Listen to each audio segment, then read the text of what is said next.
ये भागवत थे, इसलिए अंतोलियोकस नाम का व्यक्ति इनके पुष्य मित्र की वंशावली में भागभद्र के दरबार में आते हैं। किस लिए? क्योंकि वो भागवत धर्म को स्वीकार करना चाहते हैं।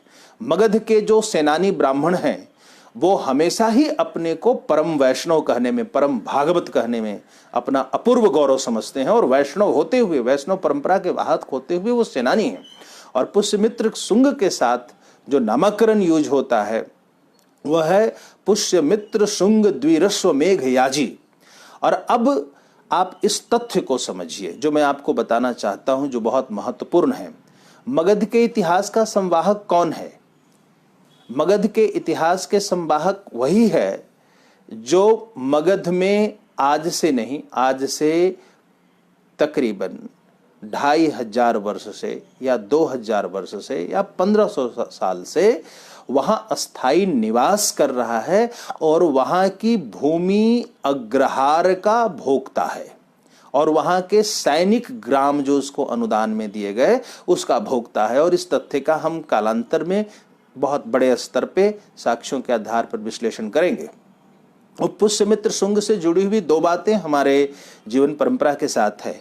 एक तो जाजी हमारा एक खास कैटेगराइजेशन है, और आपने सील भद्र याजी का नाम सुना होगा, तो उनका जो कुल वंश की परंपरा का नाम है जाजी है, जो याज्ञिक या याजी शब्द से बना है, और इसका मतलब होता है यज्ञ करता ब्राह्मण। और पुष्यमित्र शुंग अपने को क्या कहते हैं? पुष्यमित्र शुंग द्विरस्व मेघ याजी। तो याज्ञिक ब्राह्मण सेनानी ब्राह्मण है, इसकी महत्ता इससे द्योतित होती है। दूसरा, पटना और राजगृह के आसपास सुंगनिया ब्राह्मणों के कई गांव और कुल हैं, और ये वही श्रांगाचार्य से श्रांगिन ब्राह्मण और शुंग ब्राह्मण शब्द की उत्पत्ति हुई है। कुछ लोगों ने इसको बहुत विकृत करने का प्रयत्न किया है। शुंग चाइनीज भाषा का शब्द है जो निहायत हास्यास्पद है, और ये हमारे व्हाट्सएप और सोशल मीडिया के मित्र इस तरीके का मूर्खतापूर्ण प्रलाप करते रहते हैं। अब देखिए, शुंगों के अवसान के बाद एक नया राजवंश मगध में आता है जो ब्राह्मण राजवंश है, और इसका नाम कण्व राजवंश है।